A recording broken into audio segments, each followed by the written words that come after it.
kedalaman terdalam kastil hitam, dan dinding-dinding ruangan yang tidak terbuat dari batu, melainkan seperti lapisan gelombang yang terus berdenyut perlahan, seperti aliran darah dari jiwa dunia itu sendiri.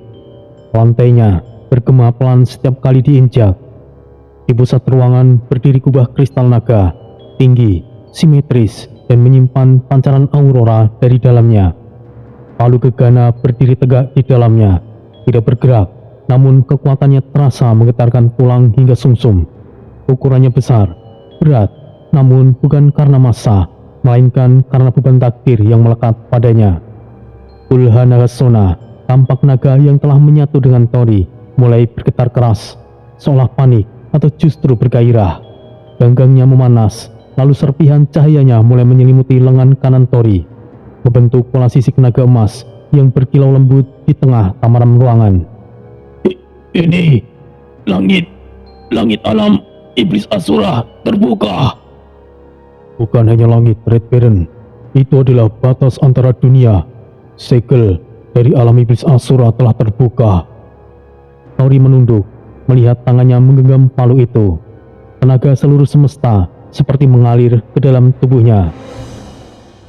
Palu Kiai Gegana, kau bukanlah hanya senjata. Kau adalah kunci yang akan memicunya. Di kejauhan, bahkan Sura bisa merasakan guncangan tersebut. Akhirnya, ia mengangkatnya. Dasar bodoh. Di luar, alam Asura mulai beraksi. Garis dimensi terbelah, retakan menyebar ke setiap penjuru, dan perang semesta pastinya akan segera dimulai. Di pusat kota Asura, rajutan dunia tidak lagi rapat. Angin yang sebelumnya bergemuruh kini seakan mengalir mundur. Di singgasana tertinggi yang dibangun dari batu bara hitam dan api yang membatu, Raja Ardos berdiri.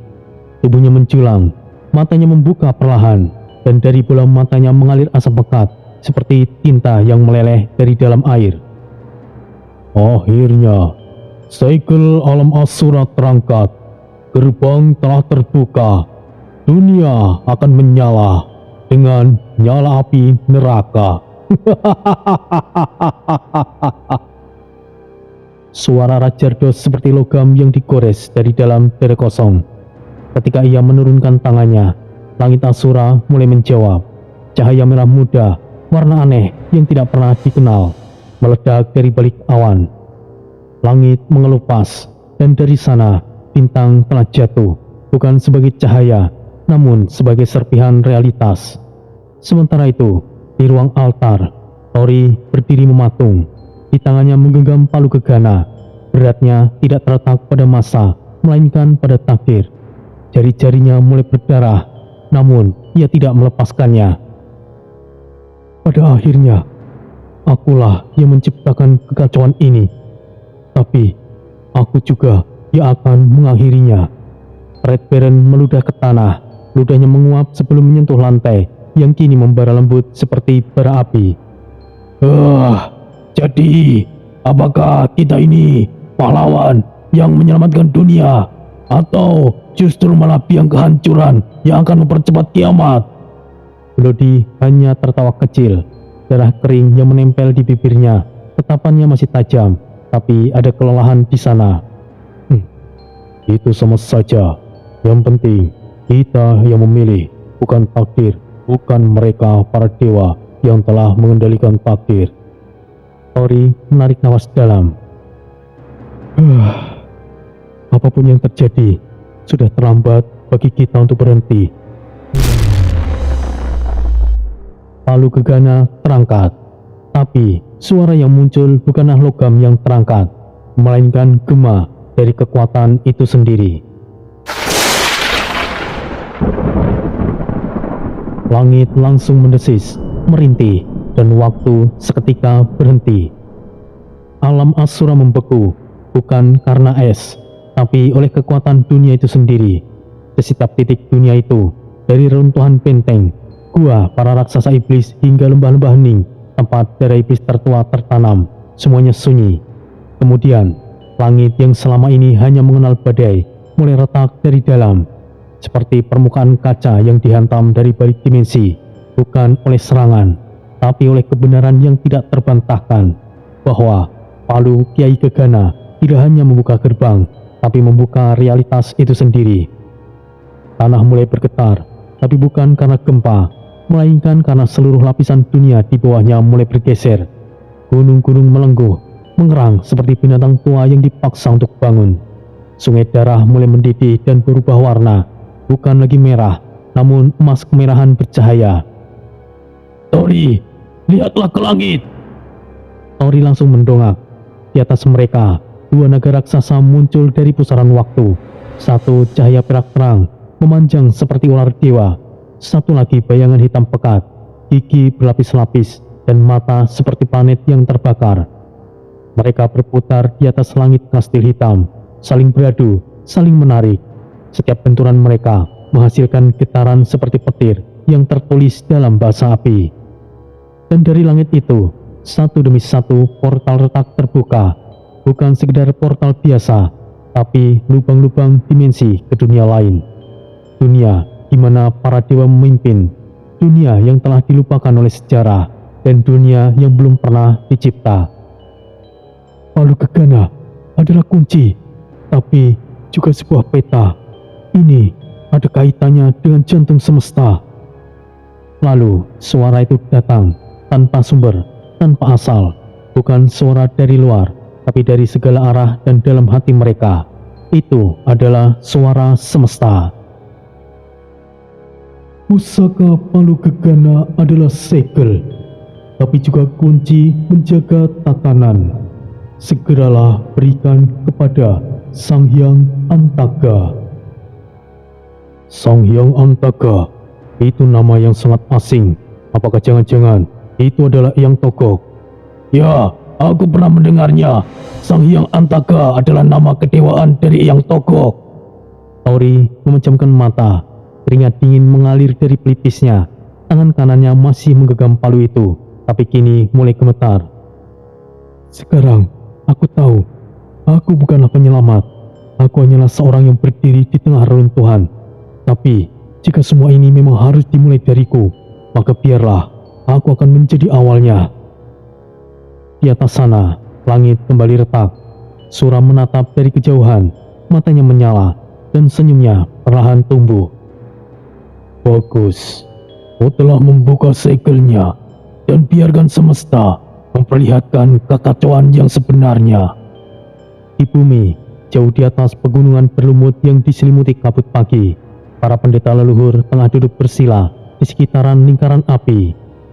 Biasanya, di waktu-waktu seperti itu, para roh leluhur datang dalam mantra, dalam bisikan angin, dan dalam sebuah panggilan. Tapi kali itu, suasana hening. Salah satu pendeta tua membuka mata. Tetesan air menetes dari sudut matanya. Ia menatap langit. Roh leluhur tidak menjawab. Jika mereka ditarik oleh sesuatu, alam tidak akan diam, tapi ini akan mulai terpecah. Lonceng di kuil berdentang tanpa disentuh. Bunyi itu bukan tanda keberkahan, tapi peringatan kehancuran. Di langit para dewa, gerbang raksasa Aruna Kayangan terbuka sebagian. Di hadapannya berdiri Batara Guru. Rambutnya menjuntai seperti benang petir yang terurai. Petir suci di tangannya menyala setengah hati. Tidak akan ragu, tapi karena langit sendiri tidak tahu harus marah ataupun menangis. Ada apa ini? Kenapa semesta menjerit seperti ketakutan? Hal besar apa yang akan datang? Dan siapa yang memulai semua ini? Langit mulai retak di belakangnya. Awan tidak lagi berbentuk, melainkan bergerak mundur, seperti waktu yang enggan ikut dalam kekacauan. Di alam tengah yang membentang antara manusia dan makhluk-makhluk tinggi, para spiritualis tersentak dari meditasi mereka. Mimpi dan kenyataan bercampur tanpa batas. Anak-anak menangis dalam tidur. Orang tua melihat wajah para raja iblis muncul di air suci. Apa ini? Mengapa mata ketigaku tidak bisa membedakan mimpi dan kenyataan? Cermin pemanggil roh mulai retak. Bentang waktu tidak berdenting, seolah seluruh dimensi kehilangan irama. Di kejauhan langit, Portal-portal mulai terbuka, bukan hanya satu ataupun dua, tapi ribuan. Di Nusantara, di sebuah hutan sakral yang diselimuti embun suci, 4 sosok duduk mengelilingi pohon tua berwarna tembaga. Angin sejuk berputar pelan, tapi di antara mereka, perasaan gelisah tidak bisa disembunyikan. Semar, menggunakan kain putih dengan garis emas, menatap langit yang mulai berubah warna. Romo, sepertinya sudah dimulai. Semar mengangguk perlahan, suaranya seperti gemuruh air dari sumur tua. Itu benar, alam semesta akan kembali berguncang, seperti saat Sang Hyang Tunggal belum membagi langit dan bumi. Petro yang biasanya ceria kini duduk diam, tapi suaranya tetap tajam. Takdir mempermainkan mereka, tapi yang lebih mengejutkan lagi, mereka bukan hanya pion, mereka adalah tangan kanan semesta. Siapa sangka toh, Tori dan Aris adalah utusan dari Maha yang jauh. Bagong yang lebih suka makan dan tertawa, kini menatap kosong. Ia membuka mulut dengan suara yang agak sumbang. Alah, maksudmu piye, Tro? Aris sama Tori kuwi lah saka awal bukan tidak biasa loh. Alah, wong sing ora ngerti kuwi justru Raka Wisesa kok. So hebat. Lah padahal goblok iki kebangetan loh. Dia pikir bisa memanfaatkan Aris ngono. Mbuh, dia nggak ngerti siapa sebenarnya leluhurnya Aris. Pekok pancen. Semar mengangkat tangan dan telunjuknya ke arah langit. Bukan saatnya kita bicara soal mereka, tak kaploki kabeh mengko. Saat ini mereka itu sedang diuji. Kita hanya menonton untuk sekarang, tapi jika waktunya tiba, kita pun akan segera turun tangan. Tiba-tiba angin berhenti, daun-daun membeku di udara, langit Nusantara berubah menjadi merah senja, bukan karena sore, tapi karena darah langit dari alam Asura mulai menetes. Petir ungu menghantam pohon suci di kejauhan, dan dari arah timur, gendang yang tidak terlihat mulai berdentang. Sebuah tanda bahwa perang telah dimulai. Langit di atas medan perang bukan lagi langit seperti biasa. Itu seperti kulit yang terbakar dari dalam, berdenyut merah tua, ungu dan hitam berlapis cahaya kehancuran. Di bawahnya, tanah mulai retak, udara bergetar seperti menahan nafas, dan seluruh dimensi berkerut seolah semesta tahu pertempuran itu akan mengubah jalannya takdir. Di tengah-tengah medan itu, 5 sosok berdiri di hadapan gelombang kekuatan 3 Raja Iblis yang kini berjalan perlahan ke arah mereka. Galzaret, Nasara, dan Rokharam. 5 ksatria berdiri, putra Sidan dalam bentuk leak harimau. Aris berdiri sedikit goyah dengan luka lama yang masih belum sembuh. Wirakusuma memutar tombak apinya. Mahisa Nabrang perlahan berubah menjadi bentuk bayangan kabur. Ratna Dewi berdiri di belakang mereka semua, dan Bayu Sagara duduk bersila memfokuskan energinya. Guntur menggeram di langit, angin berputar seperti jurus yang belum dilepaskan. Satu helaan nafas bisa jadi pemicu kehancuran, dan di tengah tensi itu, percakapan mengalir, bukan untuk meredakan, tapi untuk memperkuat sikap mereka. Satu di antara mereka saja sudah sangat merepotkan. Jika mereka bertiga turun tangan, wah Jen, ini akan sangat berbahaya. Jangan mengatakan sesuatu yang membuat semangat kita turun, Res. Realistis saja, putra. Aku tidak ingin memanipulasi, karena situasi saat ini memanglah sangat berbahaya. Udara di sekeliling mereka mulai panas seperti besi yang ditempa. Wirakusuma menggenggam tombaknya lebih kuat. Persetan dengan semuanya itu, Res. Jika memang harus mati, aku akan membuat mereka membayar mahal. Setidaknya mereka akan kehilangan sesuatu juga. Aku sudah tidak bisa bertahan lebih lama lagi. Energi roh leluhur sudah semakin menipis. Bertahanlah Ratna, jangan memaksakan dirimu. Akan aku pastikan, jika ada yang mati, maka kaulah yang akan menjadi yang terakhir. Apakah kau berharap aku senang kau mengatakan itu, Mahesa? Jatuh di akhir adalah hal yang paling menyakitkan.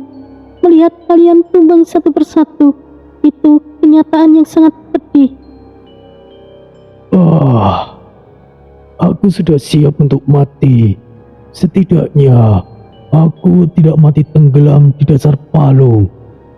Cih, hei bangsat, kau itu sudah seperti ikan berkaki. Bagaimana bisa kau mati tenggelam? Kau ucapkan itu sekali lagi, Bayu, maka aku lebih baik bunuh diri duluan. Sial, situasi seperti ini masih saja kau bercanda. Aku tidak bercanda, Putra. Bukankah itu fakta? Justru sangat lucu jika aku mati tenggelam, bukan? Tidak salah bukan aku ngomong. Mereka sempat tertawa, namun tawa itu singkat karena langit membalas dengan retakan petirang dahsyat. Di kejauhan, langkah berat terdengar. Tanah seperti dipalu dari dalam bumi. Suara tapak 3 raja iblis semakin mendekat. Langkah mereka seperti pukulan waktu. Galzaret, tubuhnya setinggi menara, membawa tombak seperti tulang naga. Nasara tidak berjalan tapi melayang. Kabut kegelapan menetes dari tubuhnya seperti tinta. Rok haram tidak bersenjata karena tubuhnya sendiri adalah senjata. Pundaknya memancarkan retakan cahaya api hitam yang merambat ke udara. Aris memejamkan mata dan memanggil Gada Hanuman. Cahaya putih menyelimuti tubuhnya hingga sejenak wajahnya seperti wajah Hanuman muda yang turun dari langit. Wirakusuma mengangkat tombaknya ke atas dan meneriakkan nama Siliwangi. Api menyembur dari dasar tombak hingga ke ujung, membentuk naga merah emas yang melilit sepanjang senjatanya. Bayu Sagara berdiri di tengah kubangan darahnya sendiri, lalu mengangkat tangannya ke langit. Air darah di sekitarnya naik, berputar, dan membentuk gelombang spiral yang tajam. Mahisa Anabrang mulai merapalkan mantra bayangan terakhirnya. Suaranya lirih tapi menusuk. Putra Sidan menurunkan posisi tubuhnya, siap menerkam. Wujud teleak harimaunya kini menyala hitam biru. Angin di sekelilingnya merunduk dalam ketakutan. Ratna Dewi membuka seluruh manik-maniknya. Para roh leluhur muncul sebagai siluet cahaya putih pucat. Masing-masing menyentuh bahu teman-temannya, memberikan kekuatan terakhir. Ini bukan lagi soal menang atau kalah, tapi soal siapa yang masih berdiri sampai akhir. Dan aku pastikan mereka tidak akan bisa melupakan kita. Ya, kita hanya punya satu tujuan, bertahan dan hancurkan satu persatu. Semoga kalian semua cukup kuat untuk melihat hari esok. Wahai leluhur, lindungi mereka, meskipun harus aku bayar dengan jiwaku.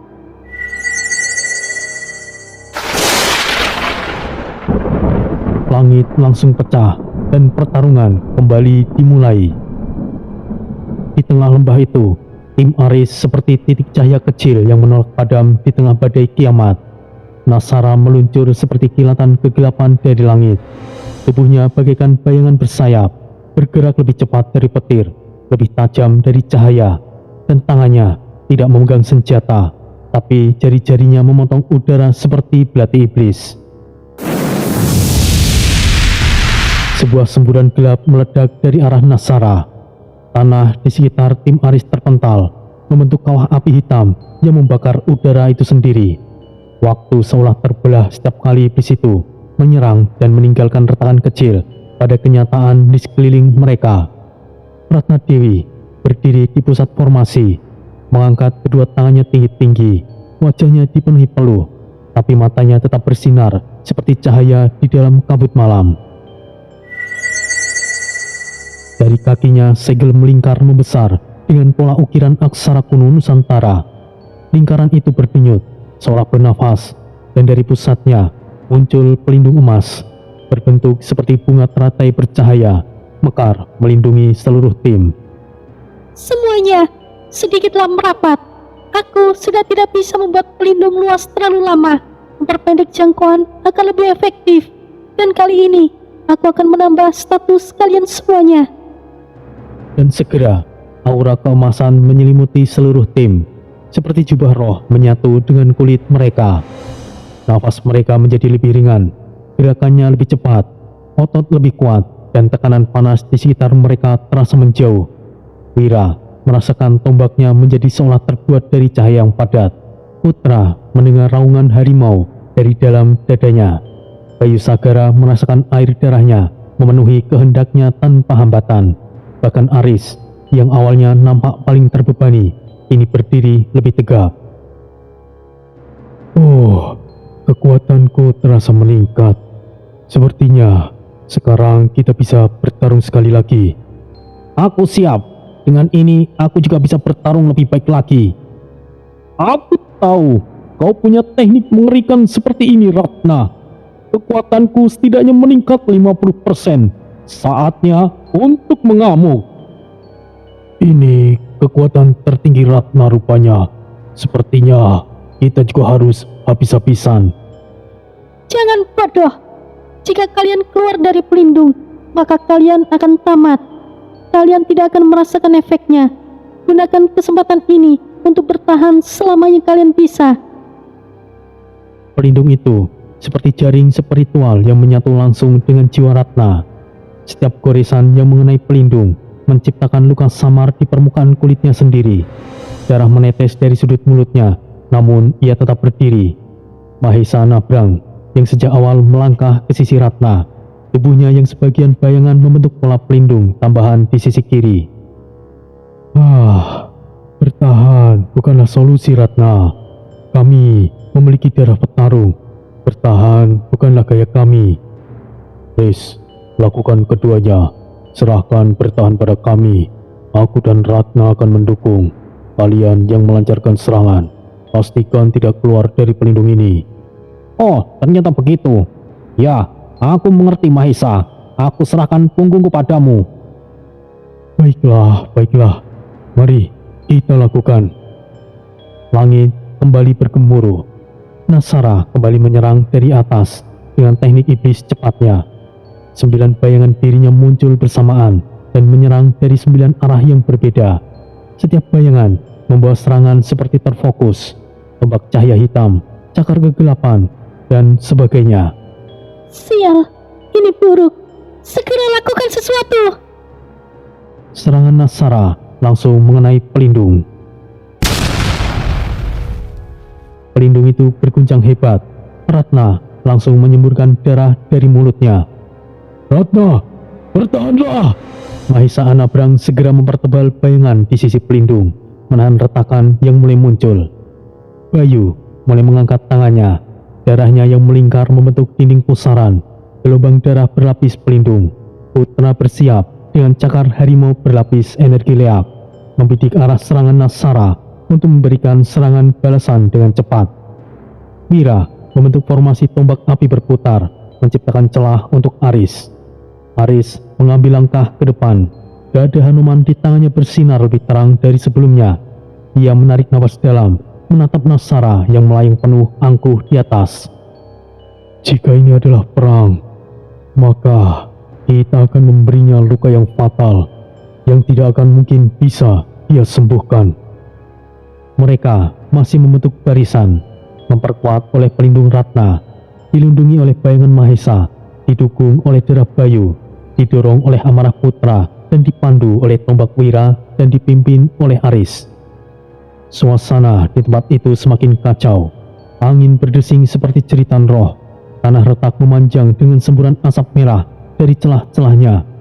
Suhu naik dengan drastis. Di atas langit, Nasara menari seperti bayangan petir, tidak pernah diam, tidak pernah memberi jeda. Mahesa berdiri hanya beberapa meter dari samping Ratna. Melihat tubuh rekannya kini semakin gemetar, pelindung spiritualnya mulai berkedip. Ia tahu, jika tidak segera dilakukan sesuatu, mereka akan tumbang satu persatu. Wayang ilusi. Dengan gerakan tangan tajam membentuk pola segel bayangan, Mahesa Nabrang menghentakkan kaki ke tanah. Dari titik sentuh itu, kabut hitam melesat ke segala arah, menyebar seperti tinta dalam air, menutupi radius 30 meter.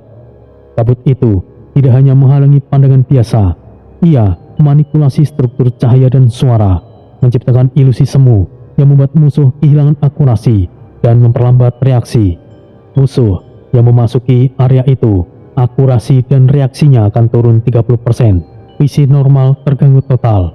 Namun, visi spiritual khusus tim Aris tidak berpengaruh. Tim Aris yang sudah pernah melatih dengan Mahesa langsung menyesuaikan posisi. Mereka tahu pola tersebut. Mereka bisa melihat melalui getaran spiritual. Namun, Nasara hanya tertawa pelan di balik kabut. Menarik. Kabut seperti ini. Bayangan atau ilusi? Atau mungkin keduanya.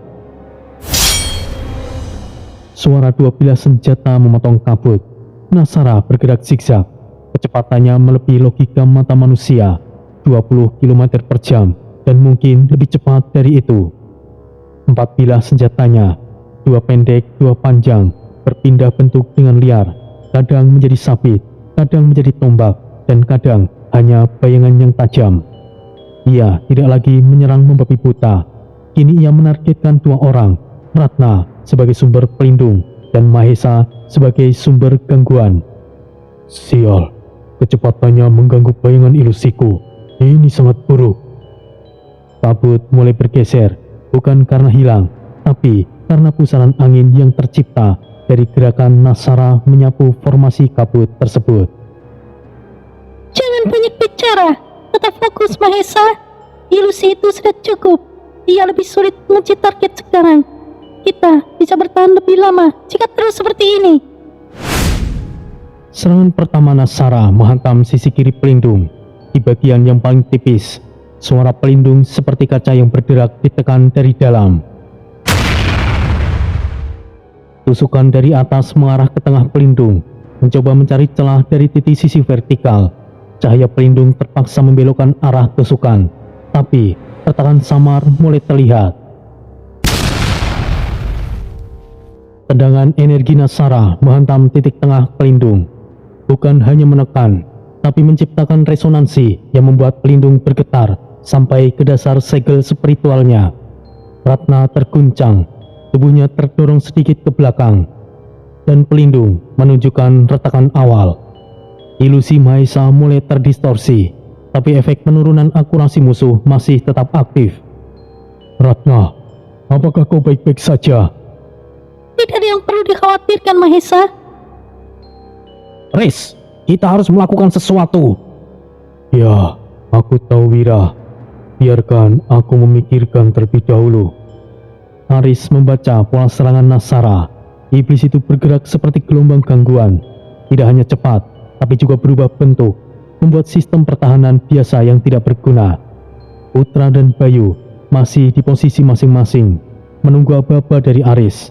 Karena meskipun medan berubah, strategi yang salah akan membuat pelindung hancur dan semuanya akan tumbang. Sementara itu, Mahesa Anabrang dengan tubuh setengah bayangan menembalkan sisi kanan pelindung dengan lapisan ilusi tambahan. Ia tahu Nasara mulai mencoba mencari titik masuk ke arah tersebut. Jika kabutku tidak cukup untuk menahannya, maka aku akan menjadi kabut itu sendiri. Kabut ilusi Mahesa mulai berubah, kini menyatu dengan tubuhnya. Bayangannya tidak lagi hanya menyebar dari tanah, tapi juga nafas Mahesa sendiri. Tubuhmu menjadi medan perang. Ini menarik. Tapi, jika aku menghancurkannya, kira-kira bagaimana? Nasara menebas tanah di sekitar. Kabut kental langsung terguncang. Mahesa, jangan gunakan tubuhmu sebagai inti kabut. Itu akan membunuhmu jika pelindung telah jebol. Aku tahu Ratna, tapi aku juga tahu batas waktu kita. Dan jika aku tidak lakukan ini, kita akan selesai sebelum Aris dan lainnya sempat untuk bertindak. Wira menoleh ke arah Aris. Riz, kami butuh instruksi sekarang. Aris masih diam, tapi tangannya mulai bergerak ke arah Gada Hanuman. Matanya tetap tertuju ke arah Nasara. Baiklah, siapkan formasi ofensif. Tapi jangan keluar dari pelindung. Kita harus memancingnya lebih dulu ke dalam satu radius. Akhirnya, kau mulai bicara seperti seorang pemimpin lagi. Baik, sudah saatnya kita habis-habisan. Di tengah tekanan luar biasa dan pelindung yang mulai retak, tim Aris bersiap untuk melakukan serangan balik. Dalam medan perang yang penuh ilusi dan darah, percikan perlawanan mulai menyala. Kabut masih menyelimuti medan, tapi getarannya tidak stabil. Setiap detik, suhu terus meningkat. Tanah mulai membara dari dalam dan pelindung spiritual Ratna ini retak seperti kaca yang menunggu pukulan terakhir. Mahesa Anabang setengah berlutut, tubuhnya gemetar, masih memaksakan teknik bayangan ilusi menyatu dengan kesadarannya. Keringatnya menetes deras, tapi matanya masih tajam menatap arah kabut yang mulai robek oleh gerakan Nasara. Buka lapisan pertama Ratna, kirim ia ke posisi buta, kita jebak ia dari sana. Ratna yang duduk di tengah formasi segel sudah hampir kehilangan kendali atas tubuhnya. Hidungnya mengucurkan darah dan aliran energi spiritual dari tubuhnya mulai bocor ke udara. Tanda tubuhnya mulai gagal mempertahankan ritme arus roh. Aku tidak bisa bertahan lebih lama jika aku bukan lapisan pertama. Tapi ini pertaruhan terakhir. Ayo kita lakukan bersama, Mahesa. Formasi pelindung bergetar, dan perlahan lapisan pertamanya terbuka. Cahaya keemasan yang tadinya membungkus tim perlahan memudar satu sisi, membentuk celah kecil yang cukup untuk sebagai umpan. Kabut Mahesa dengan cerdas dialirkan ke sisi itu, membentuk ruang buta visual. Siapapun yang masuk ke zona tersebut akan kehilangan orientasi sejenak.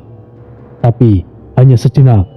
Namun jika gagal, efeknya bisa menjadi fatal.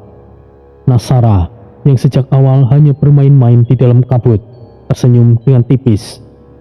Matanya menyipit saat merasakan fluktuasi aneh di medan spiritual. Kalian cukup menghibur, tapi ini hanyalah pemanasan. Apa kalian pikir bisa menjebakku dengan trik murahan seperti ini? Nasara kemudian menghilang dalam sekejap. Lalu muncul di dekat sisi terbuka pelindung. Secepat kilat, dua bilah pendeknya menyilang dan membentuk rotasi spiral, dan kemudian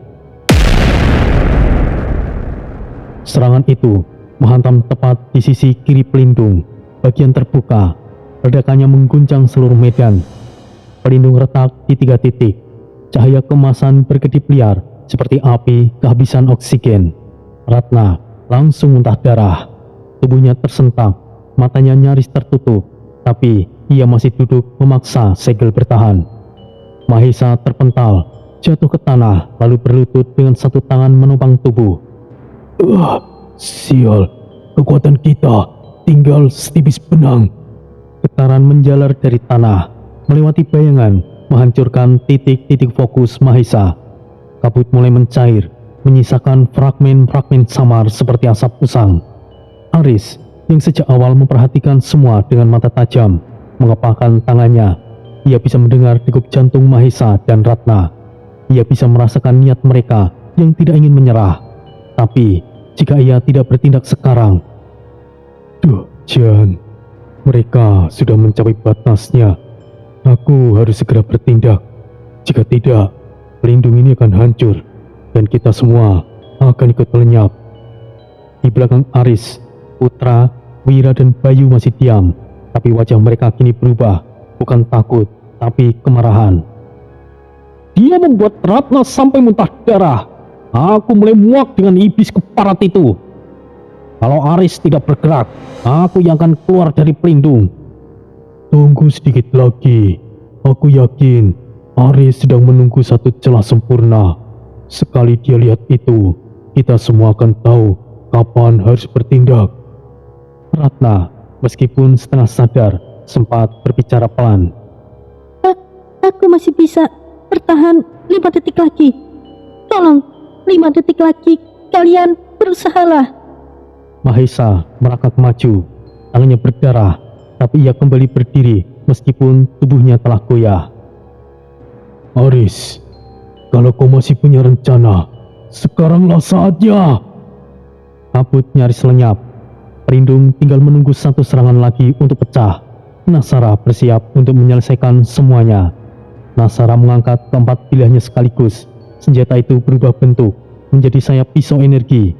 Ia akan menyapu seluruh area pelindung dalam satu gerakan. Langit gelap, angin berhenti, waktu seolah menahan nafas. Aris akhirnya membuka langkah. Gada Hanumannya muncul dalam satu tarikan aura. Matanya kini menyala putih kehijauan, bukan karena amarah, tapi karena keputusan yang telah ia buat. Wira, Putra, Bayu, bersiaplah. Nah, inilah akhirnya. Bayu merentangkan tangan. Gelombang darah mulai muncul di sekelilingnya. Sudah cukup. Ayo bikin ia menyesal sudah membuat Ratna menanggung semuanya. Tunggu apa-apa. Jangan hancurkan dia terlalu cepat, Putra. Aris menatap Nasara. Jarak mereka hanya tinggal 10 meter. Tapi kali ini, pertempuran yang sebenarnya baru akan dimulai. Langit alam Asura semakin keruh, seperti amarah semesta yang dikocok di dalam mangkuk darah. Retakan pelindung spiritual Ratna ini tinggal segaris samar. Satu hentakan lagi, itu akan lenyap. Tapi, momen itu tidak akan pernah datang. Karena dua sosok kini maju ke garis depan. Aris menggenggam gada Hanuman, berjalan pelan, tapi langkahnya seperti guntur yang ditahan. Wira, fokus ke pusat tekanan. Aku akan buka jalur lewat atas. Wirakusuma yang berdiri menyamping dengan tombak api Siliwangi di tangan, tidak menjawab. Ia hanya mengangguk dan memutar tombaknya sesekali. Api muncul dari mata tombak, berkedip seperti mata harimau. Aris melompat ke udara. Putaran gada membentuk pusaran angin listrik, dan ketika Aris menghantam tanah, ledakan petir mengoyak permukaan lembah, menghancurkan kabut Mahesa yang tersisa dan langsung menyikap posisi Nasara yang sedang dalam kecepatan rendah. Tanah meledak ke segala arah, pecahan batu berterbangan seperti peluru liar. Tubuh-tubuh iblis kecil yang terlalu dekat terlempar tidak bernyawa. Wira, tanpa membuang waktu, menyalurkan api dari telapak kaki hingga ke ujung tombak. Ia meluncur dengan langkah pendek yang menyilang, lalu melemparkan tombak api Siliwangi ke udara, seperti menghambar pola segitiga terbalik. Bilah api memanjang terbentuk dari arah diagonal, menutup ruang gerak Nasara dengan sempurna. Kombinasi tekanan panas dan energi petir membuat tubuh Nasara terdorong ke belakang. Dua luka terbuka terlihat jelas, tangan kirinya tergores parah, dan bagian sisi perutnya mulai menghitam karena terbakar. Lumayan. Kalian bisa melukaiku sampai titik ini. Ini cukup menarik. Kemudian, Nasara menjejak tanah dan memantul mundur. Tubuhnya berputar untuk menjaga keseimbangan, lalu mendarat dengan satu lutut. Tangan kanannya menekan luka, sembari energi hitam pekat mengalir untuk menstabilkan organ dalamnya. Sementara itu, Aris dan Wira tidak memberi waktu untuk istirahat. Jangan beri dia waktu. Inilah kesempatannya. Wira! Dimengerti, Aris. Aku akan menyibukkan dia. Bersiaplah untuk serangan pamungkas. Wira langsung menerjang. Tombaknya menusuk lurus. Kecepatannya melonjak. Setiap hentakan langkah meninggalkan api kecil yang menggores tanah. Tombak itu menari seperti naga api. Nasara menghindar. Gerakannya zigzag, dan dalam sepersekian detik ia sudah berada di samping Wira. Tombakmu cukup cepat, tapi sayangnya aku jauh lebih cepat. Apakah hanya ini yang bisa kau lakukan, manusia? Wira hanya tersenyum, bahkan ia tidak menoleh. Oh, apa yang membuatmu begitu percaya diri? Apakah kau sudah menerima nasibmu? Terimalah nasibmu sendiri. Tiba-tiba, dari atas, Aris sudah melompat. Gada Hanuman terangkat tinggi di udara dan menyerap energi langit. Nasara yang terlalu fokus kepada Wira terlambat untuk menyadarinya.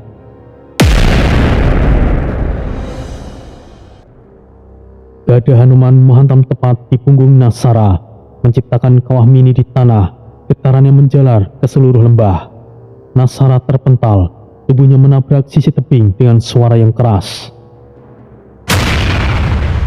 Dinding batu runtuh sebagian, menciptakan hujan puing. Tubuh Nasara tertanam separuh ke dalam bebatuan. Darah hitam mengalir dari kening dan pinggangnya. Apakah ini berhasil? Aku yakin tidak. Iblis itu tidak akan mati hanya dengan satu serangan itu, Wira.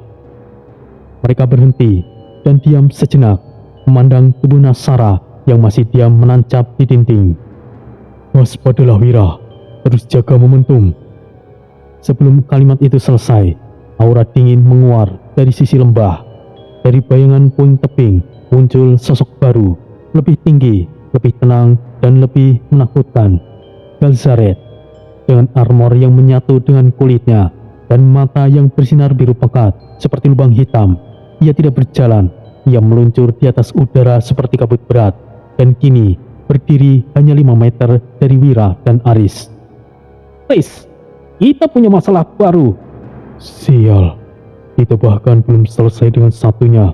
Dia lagi muncul. Galzaret menatap mereka tanpa kata, tapi energi yang keluar dari tubuhnya seperti gravitasi yang menghancurkan ruang. Langit Asura tiba-tiba seperti ditarik ke bawah.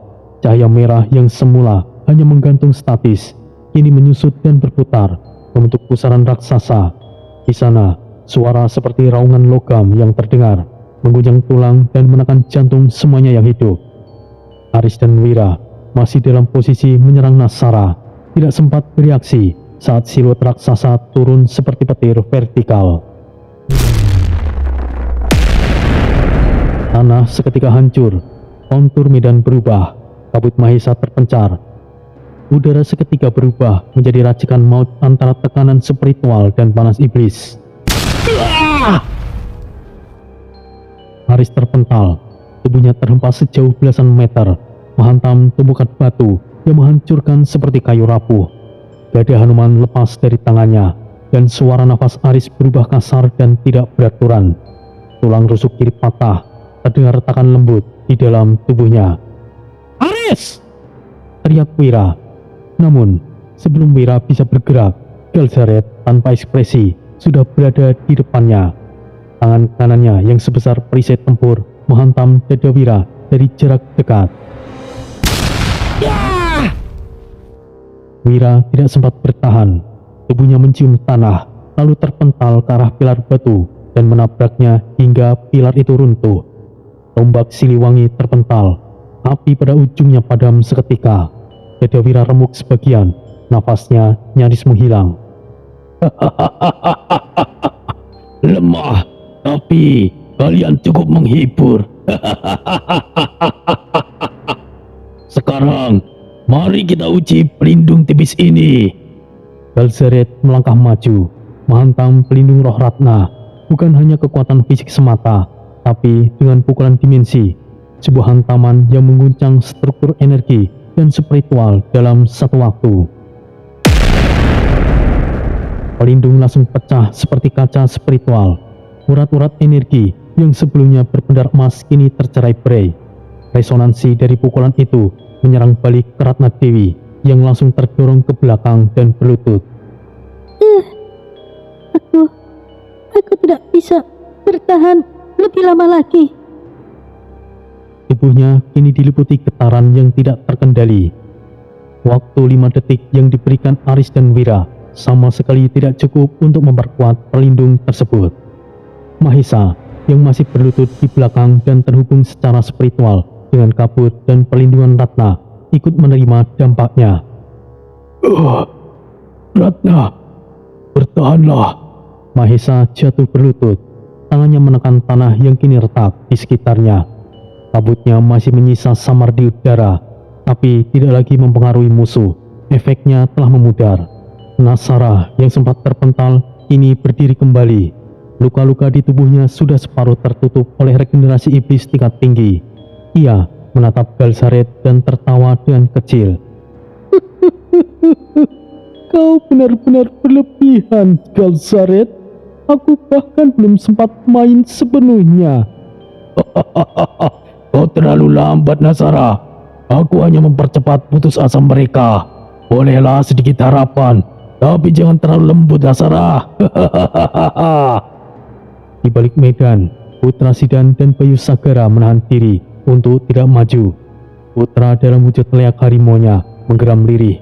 Cakar-cakar tajamnya menekan ke tanah, menahan dorongan emosi. Sial, Aris dan Wira tumbang begitu cepat. Kita tidak bisa maju membabi buta. Bayu dengan luka-luka ringan memutar darah di sekeliling tubuhnya, membentuk semacam lapisan pertahanan. Jika kita maju sekarang, kita mungkin akan mati. Kita masih butuh waktu. Kita tidak punya banyak waktu, Bayu. Aku akan bergerak. Sementara itu, Aris mencoba berdiri, satu lutut masih menempel di tanah dan darah menetes dari beberapa tubuhnya. Wah, sial. Tulang rusukku patah. Tapi aku masih bisa bertarung. Tangannya meraba udara, memanggil kembali Gada Hanuman. Gada itu bergetar dan melesat kembali ke tangan Aris. Wira, walaupun hampir pingsan, perlahan bangkit dengan tumpuan tombak cadangan yang muncul dari segel cadangan di sabuknya. Situasi sekarang, Aris terluka berat, namun ia tetap bangkit. Wira dalam kondisi terluka parah, Mahesa setengah sadar, Ratna hampir tumbang total, kabut hilang dan pelindung sudah hancur. Galsaret belum mengeluarkan kekuatan penuh dan Nasara hanya mengalami luka ringan dan siap kembali untuk bertarung. Pertarungan selanjutnya tidak lagi sekedar bertahan hidup, tapi menunda untuk kiamat. Di tengah medan itu, Putra Sidan berdiri seperti bayangan terakhir dari harapan. Ia menggigit jarinya sendiri, keras hingga darah menyembur, lalu menarik satu garis melintang di dada, simbol pengikat tubuh dengan entitas siluman warisan. Teknik tinggi dari balik kuno yang diwarisi keluarga leaknya, terukir terang dari kulitnya. Sial, kita tidak punya waktu untuk membuat strategi. Jika harus pakai jurus terlarang, maka sekaranglah saatnya. Putra mengangkat kedua tangan ke atas. Angin spiritual di sekitarnya langsung bergejolak. Otot-ototnya mengembung, tubuhnya membesar secara cepat, dan kulitnya dilapisi sisik tipis keemasan dengan pola seperti cakar harimau. Pupil matanya menyipit menjadi celah vertikal, bersinar jingga menyala. Harimau cakar pedang, terenggiling sisik baja, Pangalengkas.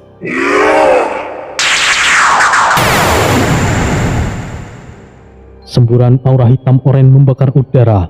Tanah di sekeliling kaki Putra meledak dalam radius 5 meter. Celah mahma terbuka, namun justru terserap kembali ke dalam tubuh Putra, menyatu dengan bentuk spiritual barunya. Ia menjadi siluman hybrid, tubuh harimau berjubah perisai sisik keras di lengan dan punggung, dengan cakar tajam yang berdenyut aura spiritual di setiap ayunan. Tanpa aba-aba, Putra melesat ke depan. Langkahnya menghancurkan permukaan tanah.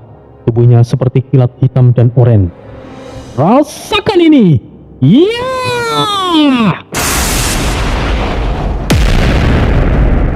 Cakar kanan Putra menghantam kepala Galsaret dengan kekuatan gabungan dari dua bentuk siluman. Suara benturan seperti logam menghantam batu, disertai ledakan aura spiritual. Namun, Galsaret tanpa bergeming menangkap serangan itu dengan satu tangan. Apa kau pikir ini sebuah serangan? Yakin kau menghadapiku hanya dengan ini? Matanya, dua lubang dalam pewarna abu-abu tua, menatap Putra tanpa rasa. Dan dengan gerakan seolah menepis lalat, ia menarik tangan Putra dan mengangkat tubuh itu ke atas kepala. Kau mungkin kuat, tapi sayangnya aku jauh lebih kuat. Putra dibanting ke tanah. Permukaan lapisan bumi pecah seketika. Retakan merambat puluhan meter, membentuk pola bunga darah. Batu dan mahma memancar ke segala arah. suara tulang retak terdengar samar dari tubuh putra. Bajingan sialan ini! Galsaret tidak membiarkan bernafas. Ia mengangkat kaki dan menghantam dada putra.